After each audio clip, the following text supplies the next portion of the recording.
Bem, meus queridos irmãos, a gente gostaria de saudar a todos com a paz do Mestre Jesus, e esses preparativos todos sempre nos deixam um pouco ansiosos, né? Eu já costumo dizer que quando a gente vai usar esse material, eu já deveria usar uma camisa também como em treinamento, né? Porque a gente sempre está em treinamento, aí já facilita, aí o pessoal sabe que a gente está usando material, a tecnologia ajuda, mas também às vezes demora um pouquinho mais, né? Mas graças a Deus já estamos aí com o material colocado. E também a gente quer saudar, né, aqueles irmãos que estão hoje, especialmente, né, aumenta a nossa responsabilidade, porque agora as nossas palestras também, reuniões têm sido transmitidas, né, online, então a gente tem a oportunidade, quando a pessoa está em casa, às vezes por questões de saúde, outro compromisso também, e às vezes tem acesso à internet, né, na tecnologia, já pode também conversar conosco, participar, ouvir, né, as mensagens que são transmitidas aqui nessa casa. Então, a gente quer dar uma boa noite, agradecer aos irmãos a confiança, né, de estarem aqui nessa casa, vindo buscar, né, os ensinamentos do Mestre Jesus, e é justamente essa temática que o nosso irmão Leonildo já vinha iniciando, preparando o ambiente, mas que anteriormente a gente já sabe que os amigos espirituais já nos antecedem, preparando antes da gente aqui estar, eles já estão aqui preparando o ambiente, para que a gente chegue aqui e sinta esse ambiente já devidamente adequado a um momento, né, de ensinamentos. Então a gente fica imaginando, né, aqui a presença deles também preparando. Embora a casa espírita já seja um terreno devidamente trabalhado, mas a gente sabe que sempre há essa preparação para todo o trabalho. Então, a temática é do Evangelho segundo o Espiritismo, e nós vamos falar sobre as bem-aventurados, os que são brandos e pacíficos, certo? E a gente não pode falar iniciar essa temática sem antes a gente dar uma passadinha rápida, até porque a gente não pode falar pensando que todo mundo está nivelado no mesmo conhecimento, ou todos já conhecemos sobre a doutrina espírita. A gente sabe que uma casa espírita sempre tem alguém ou algumas pessoas que estão iniciando, querendo conhecer a doutrina, e muitas vezes a gente vai falar de algumas questões, mas eu acho fundamental a importância a gente lembrar desses irmãos que estão chegando. Então, aqueles que aqui já estão, já conhecem, e a gente repete muitas vezes esse assunto, eu peço paciência aqui com o amigo, mas é a nossa maneira de pensar, né? A nossa maneira de entender que a gente tem que sempre estar orientando. Quem aprendeu um pouquinho, ensina aquele que está iniciando. Então aqui a gente trouxe, antes de falar diretamente sobre as bem-aventuranças, né, ou bem-aventurados os que são brandos e pacíficos, a gente gostaria de trazer primeiramente a imagem de Jesus e trazer ele como sendo o governador planetário, que ele realmente é. Porque geralmente a gente tem a figura de Jesus, um Jesus histórico, um Jesus que é muitas vezes retratado numa cruz, né, naquele sofrimento, e a gente vê sempre mais com essa imagem de dor. Mas a gente tem que lembrar que Jesus esteve desde o início, desde o princípio, na formação da nossa própria galáxia e na formação do nosso planeta. Isso a gente pode ver, inclusive, em Evolução em Dois Mundos, de André Luiz, através de Francisco Cândido Xavier, que logo a gente também vai dar uma comentada e uma leitura nele aqui, para que a gente possa, digamos, enriquecer mais a nossa explanação. Então, Jesus, como governador planetário, ele está no início. Então, a doutrina espírita, ela se propõe, né, como a gente está vendo aqui, se propõe a resgatar, né, essa nossa lembrança do cristianismo. Quando o próprio Verbo, por assim dizer, se fez carne, né, se fez presente. O Verbo, a lição de Deus, a mensagem de Deus para toda a humanidade.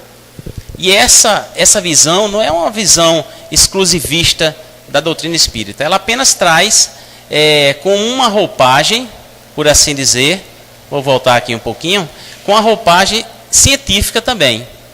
Aqui o artista, né, idealizou as mãos do Cristo, elaborando ou mesmo preparando o nosso orbe, não só a parte física, a parte material, mas também preparando aqueles seres, a princípio unicelulares e tantos outros que iriam depois, num processo evolutivo, habitar esse planeta, assim como ocorre nas diversas moradas, né, nos planetas que são a casa do Pai. Né? Na minha casa há muitas moradas. Né?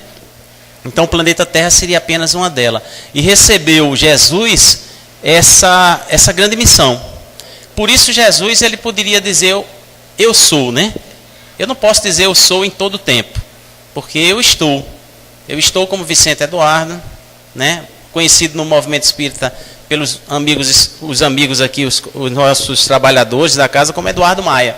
Né? No trabalho, como é primeiro nome, é mais Vicente Eduardo. E às vezes dá uma confusão grande, como me procuram lá, algum irmão espírita, mas Eduardo, aí manda para outro colega. Então eu tive que usar esse nome, o primeiro nome lá, para não dar essa confusão. Então eu estou como Eduardo, ou Vicente Eduardo. Por quê? Porque eu tenho um tempo. Eu nasci, tenho minha certidão de nascimento, e depois, quando eu desencarnar, essa personalidade some, ela realmente desaparece. Por quê? Porque ela vai ser diluída em outras reencarnações, que esse espírito, que sou eu esse espírito, então, teve várias vidas. Então Jesus, a gente disse que era um que podia dizer eu sou, porque ele esteve desde a formação. Então é Jesus no início, é Jesus histórico que nós conhecemos quando encarnado, e será o Jesus até o processo de elevação desse planeta a um mundo de regeneração e depois um mundo ditoso ou um mundo perfeito. Não sei se vocês estão entendendo, mas é nesse sentido, não dizendo que o Cristo ele tem a formação como nós fomos formados. Né? No princípio nós somos formados simples e ignorantes. Nessa formação, Jesus teve também. Só que Jesus, o espírito dele já, por assim dizer, já é muito mais antigo do que o nosso. Ou seja, ele esteve na criação, a gente se perde, né, nesse processo evolutivo. Né? Então, Jesus, sendo o nosso governador planetário, certamente ele reencarna, ele prepara todo um planejamento, por isso que nós estamos habitando nesse planejamento divino, até a gente chegar à doutrina espírita, né? Até nós estarmos aqui como um movimento espírita e saber o que é o movimento espírita. Então, a doutrina espírita, ela se propõe aqui a ser o consolador prometido por Jesus, né? Porque ele mesmo, nas escrituras no Novo Testamento, ele disse, né, que nós devíamos orar, que ele enviaria aquele consolador prometido, que falaria de muitas coisas em que na época ele não podia falar. Ele dizia isso aos seus discípulos. Então, chega o tempo certo, o momento certo, onde o conhecimento avançou, onde nós hoje podemos, através da doutrina, fazer essa grande aliança, né, mais uma vez, dessa vez trazendo conhecimento. Até um dia que nós chegamos a dizer, como disse Emmanuel em Boa Nova, ele diz o seguinte: hoje não mais cogito de crer, porque sei. É uma frase que é muito significativa, porque Emmanuel, que é mentor espiritual do Chico, ele esteve com Jesus quando ele estava como Públio Lentulus, senador romano, esposo de Lívia. Isso está no livro há 2000 anos atrás, né? Então, nesse período todo, desde que ele esteve com Cristo, e ele teve a oportunidade de receber o convite diretamente de Jesus para acompanhá-lo, e assim economizando, por assim dizer, muitos sofrimentos, muitas dores, ele estava numa posição de senador, de tanto poder terreno, material, que ele se via obstruído por essa percepção. Então aí já fica um alerta para todos nós. Jesus nos chama sempre, em todos os momentos. A escolha é nossa. O livre-arbítrio faculta a gente ter duas decisões, ou sim ou não, ou vou ou não vou, fico, espero. E Jesus, simplesmente diferente de nós, né, que somos imediatistas, ansiosos, queremos tudo de imediato, se a gente faz um planejamento, já quer que tudo dê certo. Jesus sabe e respeita esse processo evolutivo, porque Deus não criou marionetes, Deus criou seres livres. E isso é que nos faz realmente essa perfeição de Deus, esse amor que Ele tem por nós, que permite que nós tomemos as nossas decisões, que respeita o nosso grau de evolução. E daí porque Jesus nos ama incondicionalmente, porque Ele já tem essa percepção. E depois de quase 2000 anos, quando Emmanuel escreveu isso em Boa Nova, era aproximadamente 1900, se eu não me engano, em 53, quando ele ditou o livro Boa Nova para Chico. Então ele coloca dizendo: hoje não mais cogito de crer porque sei. Olha a diferença, porque o crer é a certeza daquilo que muitas vezes a gente ainda não está preparado para compreender. Mas diante do amor, da grandeza de Deus, eu creio, Senhor. Eu creio e vou em frente, e sigo em frente. E muitas vezes a gente não sabe o que está lá na frente. Muitas vezes a gente tem que seguir na fé, adiante, confiante de que na frente tem um ser superior que nos protege, que nos ampara, que vai nos ajudar, que vai nos auxiliar. Mas, no entanto, Ele não quer que a gente ande cegamente. Ele não quer que a gente progrida sem entender o processo, sem entender seu plano divino, o projeto de vida que Ele tem para todos nós. Cada um de nós somos um projeto de Deus. E esse projeto de Deus é grandioso. Não há projeto melhor ou projeto inferior. Todos nós somos importantes. Então, daí porque quanto mais o ser evolui, mais ele nos respeita. Quanto mais o espírito ele sabe, mais ele diz que nada sabe, porque compreende a dimensão do conhecimento dele, ainda muito pequeno, diante de um conhecimento que é infinito, que não tem fim. Ele sempre vai estar progredindo. Então, de repente, a resposta ele pode estar contido naquele ser que nós mais, às vezes, consideramos imperfeito. Ele pode ter evoluído em determinada área. Então, a gente vê muitas vezes a gente precisar de um médico. E esse médico, tecnicamente, ele avançou na área científica e é um excelente profissional ou de conhecimento, não é? E eu queria avaliar nesse momento aí, muitas vezes, para fazer uma analogia, você está num voo, muitas vezes a gente chegou lá, eu vou fazer um voo daqui para Brasília ou daqui para outro local qualquer, e num desses, não me lembro exatamente, na ida tinha um piloto super gentil. Quando nós íamos entrando no avião, ele nos recebendo com um sorriso, né, e tratando muito bem a gente, e bem jovem ele, e a gente ficou muito feliz com a alegria daquele piloto, né? Não sei se talvez o primeiro voo dele, ou o segundo, não sei. E a gente foi muito bem recebido, todo mundo satisfeito. Mas o avião deu umas tremidas no pouso, algumas variações que eram estranhas. Eu também trabalhei na aeronáutica, infelizmente o conhecimento às vezes nos leva a um sofrimento maior, porque a gente conhece um pouquinho, sabe que o momento era perigoso. E de repente na volta tinha um piloto que era super grosseiro. Mal olhava para você, estava ali na frente, talvez porque muitos voos, já cansado de repetir tantas coisas, não compreendendo talvez essa missão dele. E ele, cara feia, fechada, já antigo, mas esse homem pousava e decolava, parecia um pássaro, né, com asas próprias dele. A experiência dava a ele essa condição. Aí às vezes a gente pergunta, às vezes a gente quer um profissional, precisa de um profissional em determinada área. Por isso que para as missões que Deus envia para a Terra, Ele envia de acordo com a condição de cada um. Quando o momento é de trabalho e de transmissão pelo amor, pela compreensão, aí vem o Chico Xavier, né? Com aquela mansidão, com aquela mansuetude. Mas quando ele precisa de uma pessoa que vá realmente, digamos assim, chamar a atenção ou revolucionar determinados pontos na área administrativa, na área social, aí, como ele fez certa vez, chama o Napoleão, né? Às vezes é um homem também guerreiro, é um conquistador, mas que vem não com essa visão, vem com a visão de unificação, mas que pelo livre-arbítrio, às vezes cumpre parte da parcela da sua missão e outra não cumpre. Eu estou falando que para tudo na vida tem uma missão. Ou seja, já ouviram falar um ditado popular? Quando o povo fala, também tem muita coisa certa, né? Quando ele diz que a cada um será dado segundo suas obras, isso é lei divina. Mas a gente diz, para cada povo tem seu governo, né? Então cada um tem o governo que merece, que está precisando ou que mereceu, porque é aquele que a gente ainda, né? Então a terra, isso levou Jesus a dizer que meu reino não é desse mundo.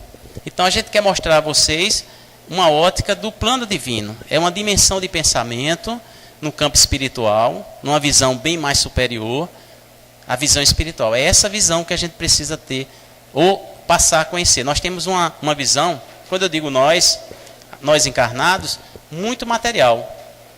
Por isso que a gente é imediatista, né? Os orientais, eles já meditam mais, param para meditar. Já imaginou você parar 1 a 2 horas para fazer um yoga? E ficar ali só parado? Isso para o ocidental é uma loucura. É uma perca de tempo. Mas ali ele está meditando, ali ele está entrando em sintonia com outras energias, ele está contemplando o universo, ele está preparando o seu corpo, ele está curando sua alma, ele está evitando doenças. Eu estou dizendo o oriental por ser um povo mais milenar, e o ocidental uma visão mais científica, só mais da modernidade. Eu estou comparando o piloto, né, novo com o piloto antigo, né? Embora aquele piloto ele estava mais, eu estou falando no campo profissional, mais sério. Para a gente ir compreendendo essa visão de doutrina espírita. Então a doutrina espírita, ela se propõe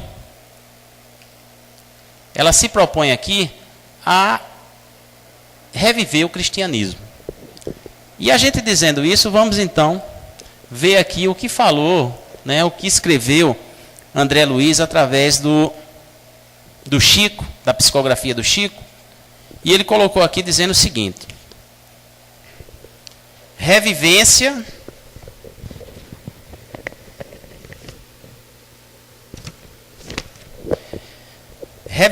do cristianismo.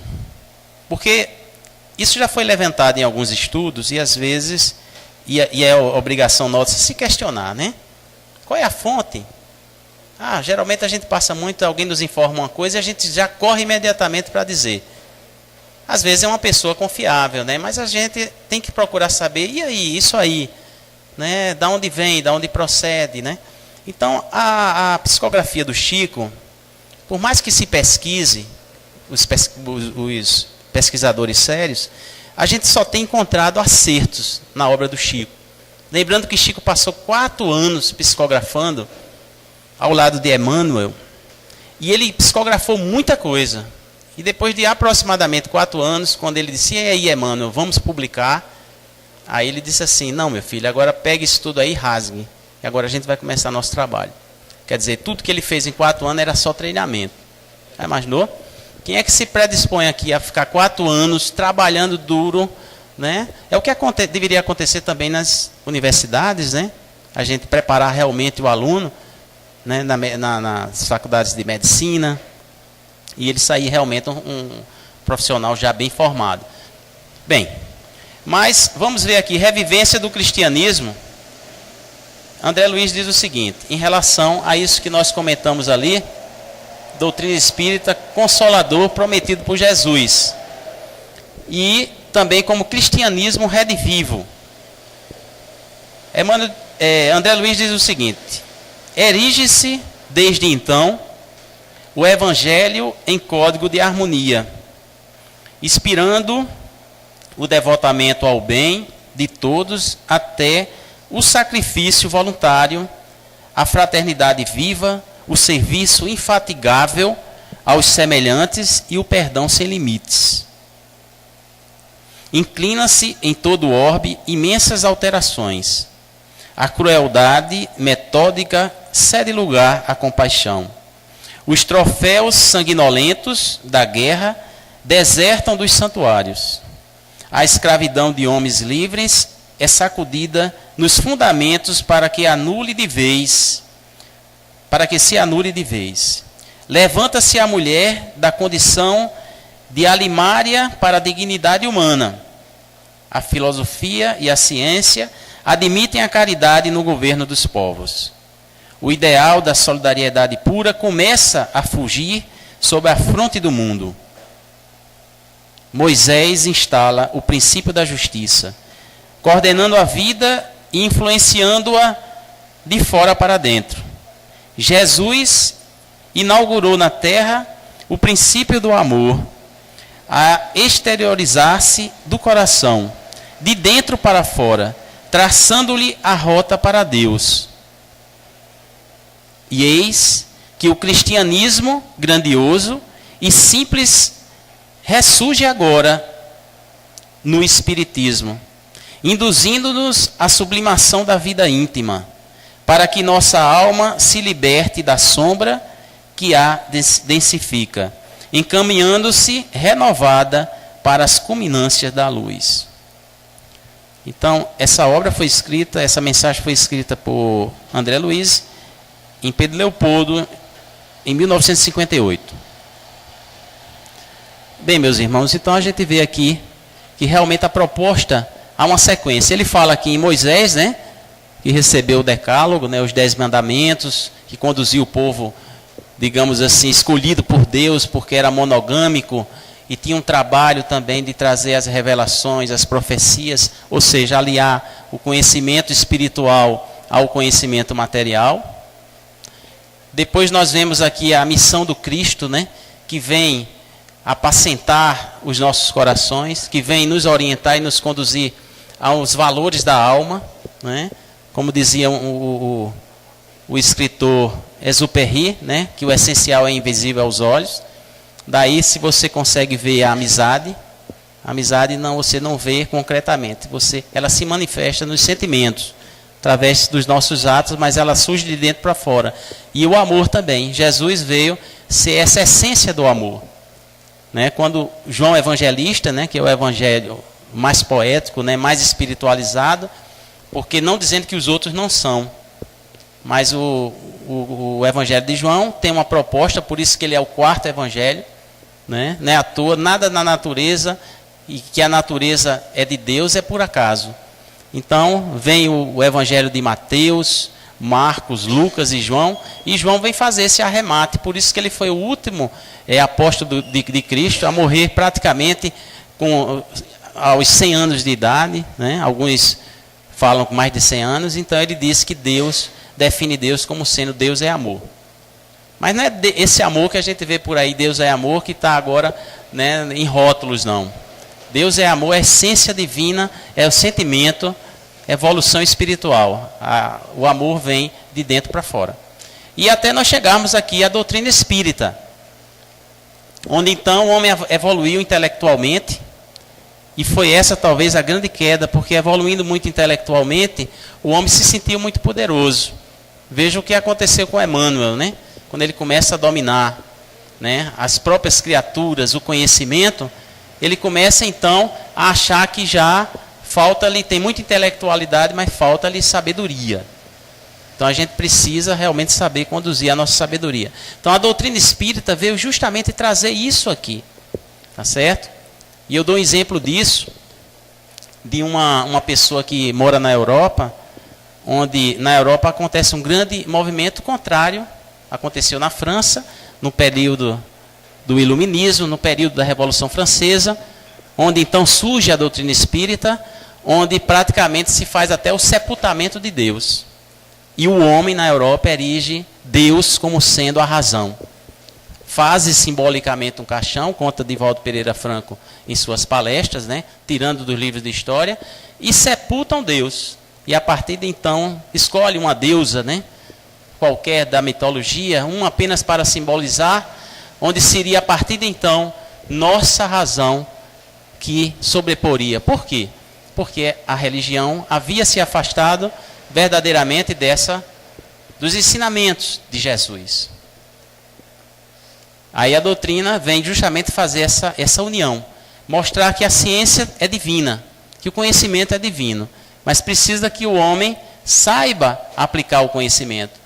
E que esse conhecimento não pode haver essa discriminação, porque o conhecimento vem do plano espiritual. Né? O homem só aceita aquilo que é descoberto na terra, mas não aceitam as revelações divinas.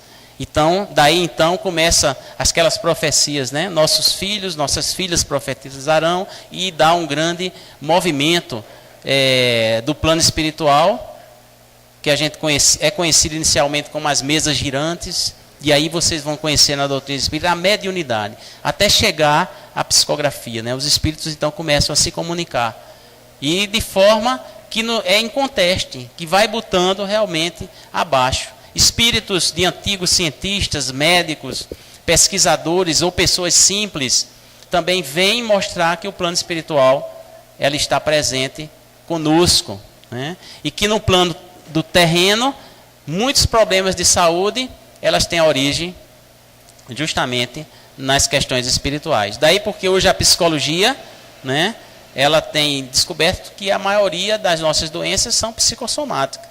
Ela começa também na nossa cabeça.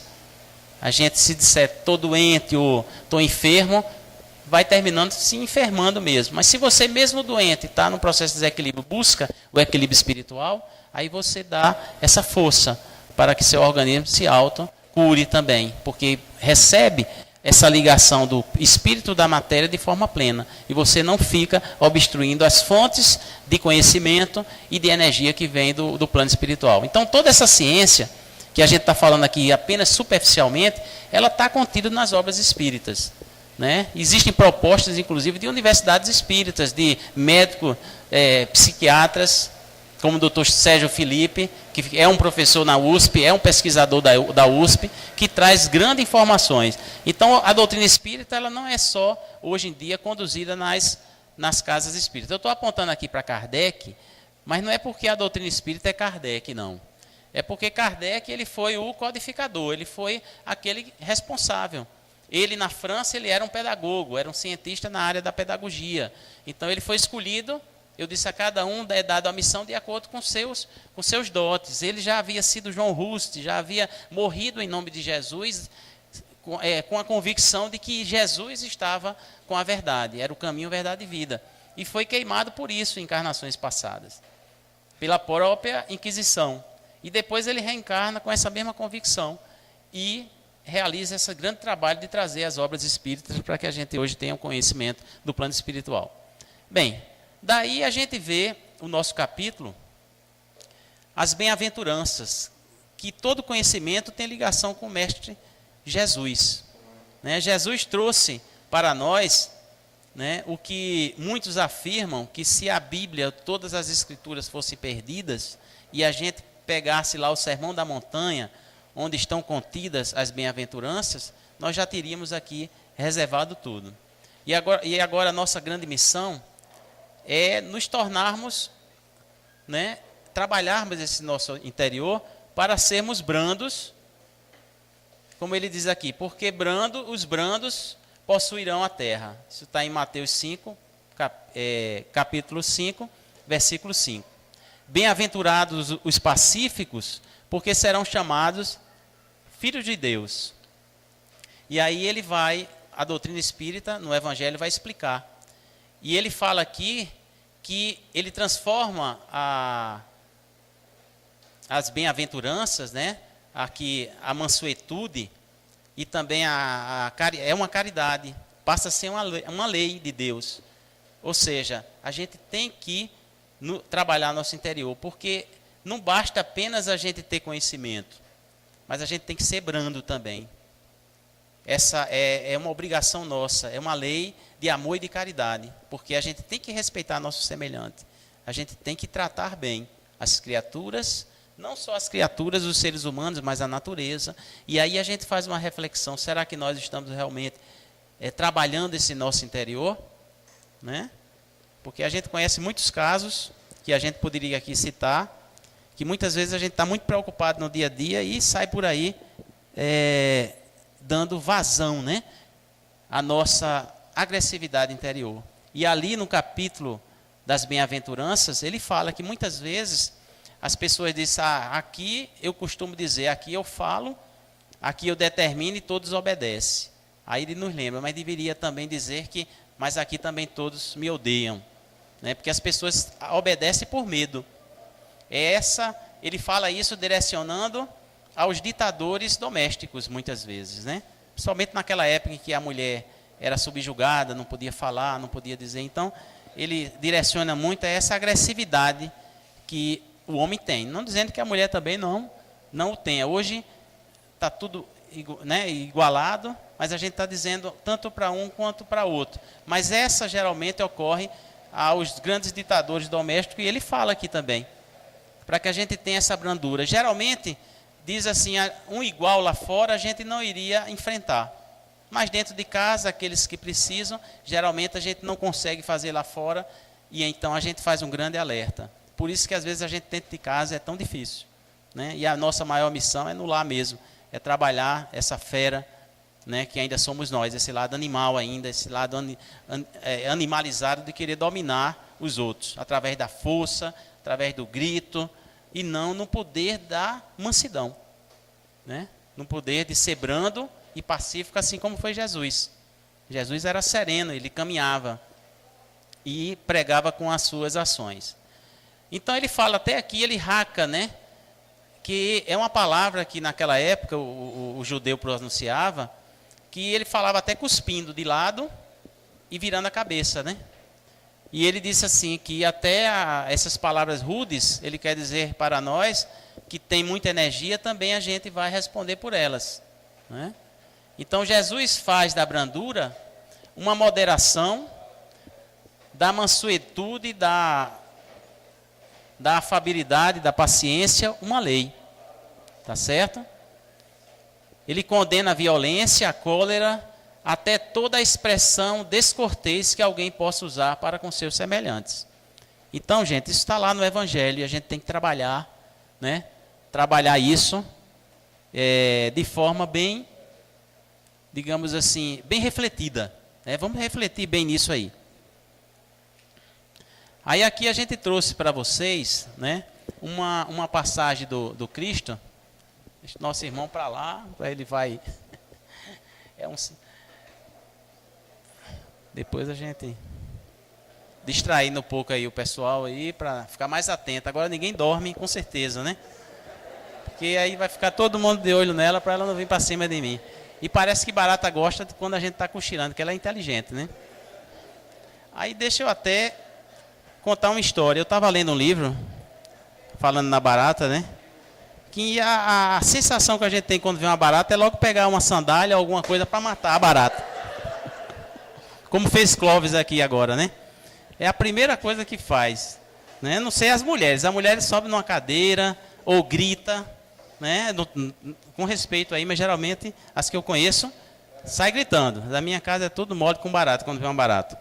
Então, já aproveitando essa deixa aqui do Clóvis, aí eu estava lendo um livro muito interessante. Eu lá sentado numa cadeira, de repente uma barata chega próximo de mim. Aí eu, sentado, só olhei para a barata, peguei logo a sandália, aí dei uma sandalhada, uma chinelada na barata, e ela virou-se logo e lá, ficou lá, né, morta. Aí eu voltei para o meu livro, né? Aí quando eu vi, a barata foi se mexendo de novo.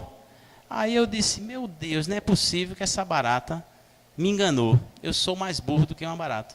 Cheguei a essa conclusão, né? Aí fiquei preocupado. Fiquei preocupado porque eu digo, poxa, se ela se fez de morta e me enganou, eu sou muito um ser que a gente considera inferior, é mais inteligente do que eu. Porque me enganou, não é verdade? Ela foi lá e se fingiu de morta. Aí ela saiu devagarzinho, aí foi apressadazinha, aí eu com raiva mesmo dela agora, porque ela me enganou, peguei a sandália, agora eu te mato mesmo. Aí ela virou e... De novo, a barata. Eu digo, agora eu estou vendo que ela não é mais inteligente do que eu não, porque querer me enganar de novo, isso é burrice. Aí eu, matei a barata. Pronto. A lição de moral é que o conhecimento que ela tem é instintivo, né? Deus manda que a gente ame a natureza, e ela tem um papel também, de alguma forma, na natureza, né? Diz que é o ser, talvez, que se acabasse o mundo, entre aspas, ele é o mais resistente e tem uma razão de ser. Bem, voltando ao nosso texto, então, saindo da barata para o Chico, a gente vê, então, que a gente encontra no Chico uma continuidade do trabalho de Jesus, né? Algumas pessoas costumam estudar para ver qual seria a reencarnação do Chico. Mas independente de quem foi Chico, né? Porque Chico foi, né? Ele já passou. Agora Chico está no plano espiritual. E muita gente quer que a gente continue que Chico seja o Chico lá do outro lado. Chico não é mais o Chico. Chico é um espírito agora, né, liberto da matéria. E ele, como ser humano, ele dizia que as pessoas respeitem os meus despojos mortais, né? Porque ele não queria jamais ser idolatrado, e até que de tal maneira que ele pedia para desencarnar no momento em que isso era uma profecia dele, em que todos estivessem numa forte comoção de alegria. Porque já imaginou se Chico tivesse morrido, se o Brasil não tivesse sido campeão? As grandes caravanas que já se faziam, ele vive, inclusive ele desencarnado. Então o povo estava tão contente que ele conseguiu realmente partir tranquilo e todo mundo feliz, e ele feliz também, porque ele não queria tristeza, porque ele já sabia que a morte não é o fim, a morte apenas é o retorno ao verdadeiro lar, à pátria espiritual. E do jeito que ele viveu, nessa mansuetude, porque por mais que eu falasse aqui sobre mansidão, nada expressa melhor nessa encarnação, por exemplo, já que nós não convivemos como Públio Lentulus ou Emmanuel conviveu com Jesus, a gente poderia dizer que talvez possam ter outros, né? Uma Madre Teresa de Calcutá, uma irmã Dulce de outras religiões, mas eu digo assim, nós espíritas ou espiritualistas, quem conviveu com Chico, sabe realmente essa profundidade de amor que ele tinha, essa grandeza de alma que ele era, que ele demonstrava. E assim como ele viveu, ele também desencarnou, botando a sandalinha de lado da sua cama, como ele sempre fazia religiosamente antes de dormir, vestindo o seu pijamazinho. Obviamente não era o mesmo que ele era jovem, né? Porque o pijama também tem sua hora, mas era o mesmo pijama que ele já há algum tempo já usava. E ali vestiu, se despediu, né? Ela se preparou, aquela irmã que cuidava dele, dentro daquela simplicidade, naquele lar simples, modesto, que Chico nunca teve riqueza, nunca ostentou. Isso são as almas, né, grandiosas, não dizendo que nós não tenhamos essa necessidade material, né? E Jesus, eu quero trazer isso para vocês, Jesus percebendo isso, e eu até vou voltar aqui, ele fala aqui que bem-aventurado os brandos e também pacíficos, porque ele diz, possuirão a terra, e ele fala aqui também que serão chamados filhos de Deus. Eles possuirão a terra, é uma consequência porque eles serão chamados filhos de Deus. Porque a gente faz uma distinção, quando nós somos filhos de Deus, nós sabemos reconhecer uma paternidade, porque nós sabemos que somos filhos de Deus. Deus sabe que nós fomos criados por Ele. Mas a filiação, é importante que a gente reconheça essa paternidade de Deus. E é por herdar essa terra que vai sair de um plano de regeneração para um mundo de regeneração, do qual nós já estamos vivendo, e vai se transformar num mundo ditoso. Porque tudo evolui na criação. Até os planetas evoluem. Então a doutrina espírita é uma doutrina que traz conhecimento, é uma doutrina que nos consola, porque mostra quem somos nós. O que é que somos verdadeiramente em essência, né? De onde nós viemos? Quem é que fala isso? E para onde nós vamos com toda essa segurança? Com a fé, como diz Emmanuel, não mais cogito de crer porque sei. É uma fé firmada na certeza daquilo que realmente é. Eu posso negar que eu estou aqui falando para vocês nesse momento, que eu estou olhando para vocês? Eu posso negar isso? Então eu tenho certeza que eu estou aqui falando com vocês. E eu tenho a certeza que muitos de vocês estão ouvindo. E eu tenho certeza também, desculpe, que a barata acordou muita gente que já estava dormindo, né? Estava cansado do trabalho, né? Só para descontrair, né? Quer dizer, são certezas. E o conhecimento da vida espiritual, trazido através da doutrina espírita, exemplificada por Jesus, que mandam enviados como Chico, que veio dar continuidade a esse projeto para um país como o nosso, que é considerado Brasil, coração do mundo, pátria do Evangelho. Nós temos essa destinação.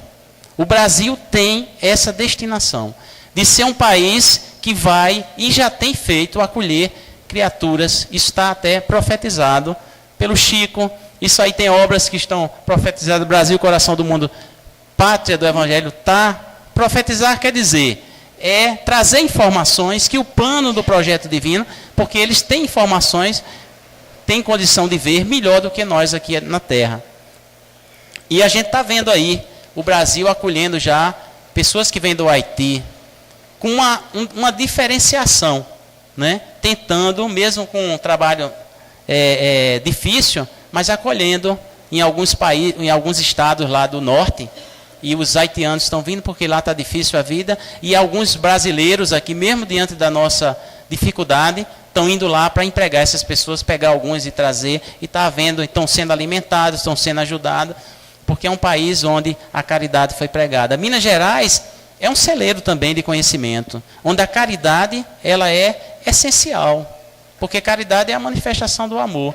A caridade não é você dar esmola. Então, por isso que a gente tem aqui esse exemplo do Chico, né? Quem conheceu o Chico, quem teve a oportunidade de estar em Uberaba, né, sabe que muitos já sabem disso, mas outros não, que até pesquisadores, cientistas da NASA, foram até Minas Gerais, ou foi uma vez que Chico foi aos Estados Unidos. Me permita os irmãos, quem tiver essa informação, que eu agora não recordo da minha leitura, se foi quando o Chico viajou aos Estados Unidos, que o Chico fez 1 ou 2 viagens para lá, e lá os pesquisadores da NASA, eles já faziam pesquisa em pessoas paranormais, né? Já divisando, porque lá ele não tem o espiritismo, são muitos cientificistas nessa área, e no mundo eles já tinham pesquisado vários médios conhecidos mundialmente. E quando eles fizeram essa pesquisa da energia, o que nós poderíamos chamar, por analogia, uma aura, então eles verificaram que o médio que eles tinham pesquisado no mundo até então, com a maior aura, tinha aproximadamente, numa luminosidade ao seu redor, uns 10 centímetros. Já é, quem for vidente, ou no campo magnético, se você bater uma fotografia Killian, por exemplo, que é uma máquina que foi descoberta pelos russos, pesquisadores russos, não é nada de espiritualista, foi por materialista, porque a Rússia, principalmente naquela época, era materialista. Então você fotografa, você vai ver sua aura, mais ou menos, né? Dentro do campo de trabalho. E nas pesquisas norte-americanas, quando foram verificar a aura de Chico Xavier, então eles verificaram que a aura dele ia a 10 metros. A diferença desse irmão aqui, então, que mesmo se apresentando de forma humilde, que jamais teve essa condição de se considerar melhor do que ninguém, que recebia desde um presidente da República, que muitos foram lá, eu vi foto do Collor de Mello e reportagem indo lá, porque todo mundo queria falar com ele, mas ele recebia desde a pessoa mais simples, né? Desde aquele, às vezes está na rua, né, vagando pela rua, que ia buscar o Chico, Chico recebia com todo amor, e Chico saía também levando a caridade, ele ia visitar os enfermos, Chico ia aos presídios, Chico caminhava também, muitas vezes levando a sopa, o pão, levando o pequeno dinheirinho, porque muita gente dizia, vai dar dinheiro a vagabundo, Chico? Esse povo não trabalha, tu vai dar dinheiro. Ele juntava aquelas notinhas, se fosse hoje era de R$2, enrolava assim, uma porçãozinha, fazia vários, e ficava naquela fila, aquele povo, tome minha filha, vá. E dava um pão, e dava um dinheirinho, porque sabia da necessidade daquele povo. Eram pessoas que estão resgatando através da pobreza, mas que muitas vezes em outras encarnações, Chico dizia, essa foi uma rainha, e estava ali mendigando, porque na outra vida precisava trabalhar esse grau da humildade através da dor. E a doutrina começa a explicar a dor. Nós somos muito orgulhosos. A brandura e a pacificação e a paz, ela é contrária ao orgulho, ao egoísmo. E é essa a verdadeira doença que nós temos. Essa é o nosso foco de trabalho, que a gente tem que trabalhar. Está lá, é científico isso. Se a gente for analisar, quando perguntaram a Buda, aí eu vou entrar um pouco também, porque não é uma religião cristã, perguntaram para ele, Buda, aquele ser que era tão caridoso também, que pregava o amor, a paciência, o perdão, aí perguntaram, o que é, Buda, tu és Deus? Né? Ele disse, não. Então, Buda, o que é que tu és? Tu és um profeta? Ele disse, não. Bem, Buda, então o que é que tu és? Ele disse, eu sou um ser desperto. Ele nos colocou na mesma condição de nós, mas ele é desperto. É o conhecimento. Mas não é o conhecimento intelectual que nós temos para ostentar diante das pessoas, para mostrar que nós somos sábios, para sermos adorados, porque Chico, se não tivesse a mediunidade, Chico passaria imperceptível, ou quase ninguém ia registrar a presença dele no mundo, porque ninguém dá valor ao bem. As televisões não propagam, nem divulgam o bem que é feito na terra, os avanços, mas os crimes que estão acontecendo. Você pega um crime, uma tragédia ali, ele vira manchete nas nossas televisões, mostrando que o mundo não tem solução. Nós somos como, digamos assim, catadores de lixo. Somos quase como urubus. E falando em urubu, eu me lembro de um palestrante que teve nessa casa, que veio de Minas, que o nome dele era Lúcio. E eu passava por um problema também muito difícil nessa área, do egoísmo, do orgulho. E quando ele falou a palestra dele, eu lembrei logo do Chico e lembrei de Jesus e vi que nós temos que trabalhar. E hoje, graças a Deus, curado. É muito ruim a gente levar a doença do orgulho dentro da gente. Achar que a gente é poderoso e pelo título que a gente tenha, um pouquinho mais, um degrau, a gente é respeitado pelos colegas, pelos amigos. Lé do engano, lé do engano. A gente é respeitado pelo amor, porque a gente deve fazer não para ostentar nem para os outros verem, mas para aquele que está no céu. Por isso que diz, toda a caridade que tu fizesse, dá com a mão esquerda sem a direita, é não fazer para que os outros queiram para ser visto, fazer por amor, desenvolver o amor. Esse era o Chico, que se não fosse a sua mediunidade e precisasse aparecer para que outros pudessem ter ele como um exemplo, ele não apareceria certamente. E ele, certa vez, disse a uma das suas trabalhadoras, se soubéssemos quem é determinada pessoa, era João, nome bem simples, a reencarnação daquela criatura, que era outro morador de Uberaba, ele dizia, ninguém faria fila na porta da minha casa. Faria fila na porta da casa dele. E isso eu escutei em 1989, eu me lembro na época, o Arnóbio estava lá na federação, nós frequentávamos lá, né, Arnóbio? E nesse período eu fui a Uberaba, quando eu voltei de lá, tem uma história bem interessante. E aí a gente foi lá fazer a pesquisa quem era esse nosso irmão. Né? Quem é esse irmão que Chico falava? Quando nós chegamos lá, o centro espírita, digamos como essa casa, mas o centro espírita de lá era todo chão batido. Era na areia, mas não era uma areia que você passava e fazia poeira, não, era tudo batidozinho, tudo arrumadinho, centro simples, bem humilde, até grande. Né? Tinha parte de alvenaria, tinha as paredes, e eu falei com a presidente daquela casa. Quando eu cheguei na hora, vamos tomar o passe, vamos? Aí eu me sentei, muita gente assim nas cadeiras para tomar o passe, aí de repente chega lá um franelinha, né, com uma franelazinha na mão, que era um dos passistas, cheguei para... Minha irmã, desculpa porque eu tinha muito carro, mas estou chegando, aí já foi entrando para dar o passe, eu tomei um passe com o nosso irmão franelinha lá na hora. Mas eu senti a grandeza espiritual daquela casa. Daquele irmão que vinha me aplicar o passe, a tal ponto que como eu cheguei lá para ela, né, vindo da Paraíba, de longe, né, naquela época 89, você sair daqui para lá, é como se você tivesse vindo do Japão. Pô, você da Paraíba aqui, você viajou muito, né? Eu digo, vou. Mas estamos aqui para conhecer o Chico, o trabalho do Chico. E aí aquele irmão me aplicou o passe. Ao ponto que quando ela disse assim, vem agora sentar na mesa com o grupo mediúnico, eu não tive condição de levantar o pé da cadeira para ir lá. Eu não tinha condição moral de me sentar com aquele grupo de trabalhadores tão elevado. Mas ela insistia, eu digo, minha irmã, pelo amor de Deus, deixa eu ficar aqui na minha cadeirinha. Não dava.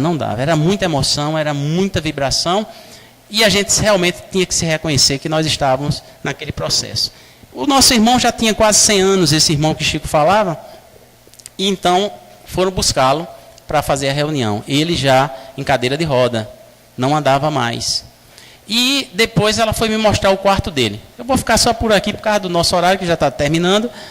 Resultado, quando eu fui olhar o quarto dele, meus irmãos, sabe como era o quarto desse nosso, meus amigos, minhas amigas, minhas irmãs? O quarto desse nosso irmão era somente uma esteirazinha. Era o colchão dele, uma esteirazinha assim no chão. Né? Onde ele fazia questão de dormir. E um cabidezinho para ele pendurar a segunda roupa que ele tinha. Não tinha guarda-roupa, não tinha TV LCD, não vi nada de... Né? Hoje o som já caiu de moda, né? Alguns têm, mas outros... Mas aí só era isso o quarto dele. E eu fiquei admirado, eu disse, como é que pode um homem tão caridoso, não aparece ninguém para doar uma cama para ele. Fiquei logo com vontade de doar uma cama para ele. Se eu tivesse recurso naquela hora, né? Eu viajei só com o dinheiro certinho da passagem, naquela época, 89, né? Eu não tinha essa condição financeira que hoje eu poderia comprar uma camazinha para ele. Resultado, mas tive uma vontade de dar e perguntei, ninguém dá uma cama para esse homem, não? Aí eu disse, meu filho, todo dia aparece alguém para doar uma cama para ele. E ele gentilmente recebe, mas aparece outro precisando e ele doa. E é isso, e ele é só isso, passando, ele recebe passando. Era o Chico. Chico recebia fortunas passaram pela mão do Chico. E Chico jamais se completou ou utilizou esse trabalho para se beneficiar da mediunidade em seu favor. Né? No filme a gente vê que uma senhora chega lá e dá um relógio de ouro para ele, né? Pelo menos parecia de ouro. Quem lembra do filme? Aí ele recebe, minha irmã, não, mas eu trouxe para você. Ele chegou e botou. Aí na mesma reunião lá na frente, eu acho que Chico todo constrangido, quem olhava assim já dizia, tá vendo? Tá recebendo dinheiro. Esse homem aí é igual a qualquer um. Ele, ó, vai passar a mão. Aí a senhora não chegou, mas seu Chico, eu vim aqui, não tinha nada. Minha filha, mas teve uma pessoa que deixou um presente para você. Leve aqui de presente. Aí já deu aquele reloginho de ouro. Era recebendo e passando. Isso é uma lição para a gente trabalhar nosso lado de amor. Ah, mas eu não sou um Chico. Não sou, não importa. Nós somos filhos de Deus. Porque nós reconhecemos a paternidade de Deus. Na Europa está acontecendo um fato que hoje existem casas, por conta da inteligência do homem, graças a Deus, mas dissociada da espiritualidade, dissociada porque acha que não existe nada além da matéria, ainda sob o efeito da deusa da razão, que nós falamos no início. Essas casas auxiliam as criaturas, às vezes de posses riquíssimas, para que elas possam se suicidar. Chama Casa de Ajuda ao Suicida. Ou seja, eu estou cansado desse mundo. O mundo não faz sentido. Eu já estou velho, já estou de idade, já vivi muito, meus filhos já foram embora, essa vida não tem sentido. Eu vou lá numa casa de suicídio, aviso a minha família, faço o meu velório vivo ainda, a família vem, se despede, e esse nosso amigo brasileiro que está lá, narrando, porque trabalha com o filho desse senhor, ele narrando um caso, fora vários casos. Aí o pai dele resolveu morrer, aí todo mundo, ele tem um livre-arbítrio, né? Tem que morrer, tal, deixa o velho morrer, tal. Ele já preparou tudo. Ele foi lá, morreu. Aí no outro dia, ele perguntou ao patrão dele, o brasileiro, né, esse amigo nosso, que eu não estou citando o nome para não... E disse assim, e aí, você não vai para o enterro do seu pai? Ele disse, não, já me despedi dele ontem. E eu tenho muita coisa para fazer, e foi embora para o trabalho. Esse é o sentimento que o Chico tinha pela criatura, que às vezes não conhecia ninguém. Está vendo a importância da gente conhecer a nossa doutrina espírita? Entender de forma científica, para nos libertar dessa visão tão, digamos, distanciada da nossa essência divina. A razão porque o mundo ainda está tão violento. E a gente precisa divulgar a mensagem de Jesus. Precisa divulgar que existem as leis divinas. Precisa divulgar que os brandos verdadeiramente herdarão a terra. Porque vai chegar um momento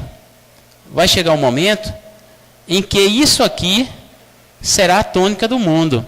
Em que nós, se continuarmos persistindo nessa visão, ainda tão egoísta, né, tão egocêntrica nossa, a gente não vai ter mais nem o direito de reencarnar no planeta Terra. Tá certo? Pronto. Então, para encerrar, eu vou ver aqui se a gente consegue acessar.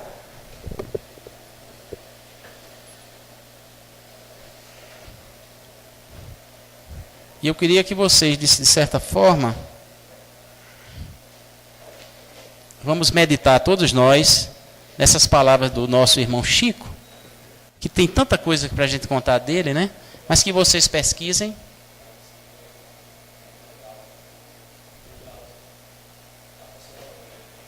Não está abrindo, não?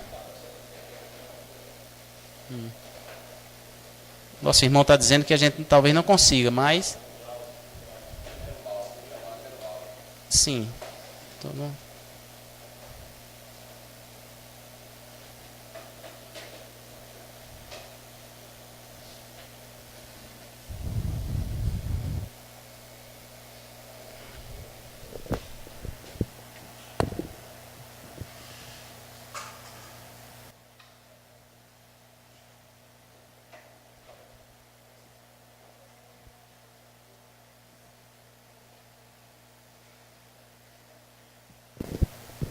Bem, aí eu vou pedir uma... Se você quiser dar uma assistência, ou não tem como a gente... Saborinho aqui. Teria que ver aqui não. Eu copiei esse nome aqui. Bota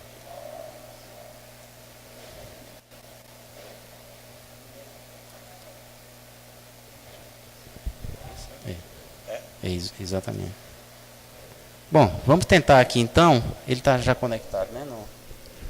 Vamos trazer para você então um resumo através do Chico, né? Se eu fosse alguém, se eu tivesse influência, se eu pudesse realizar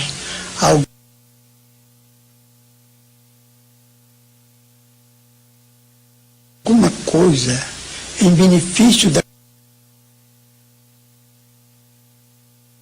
Se eu fosse alguém, se eu tivesse influência, se eu pudesse realizar alguma coisa em benefício da comunidade, e se eu tivesse a menor autoridade para fazer isto, eu apenas repetiria para mim mesmo e para todos os nossos irmãos em humanidade, de todas as terras e de todos os idiomas, aquelas palavras de nosso Senhor Jesus Cristo: amai-vos uns aos outros como eu vos amei. Porque amor com esquecimento de si mesmo. Porque amor nada pedindo para si. O amai-vos uns aos outros foi superado pelo amai-vos uns aos outros como eu vos amei.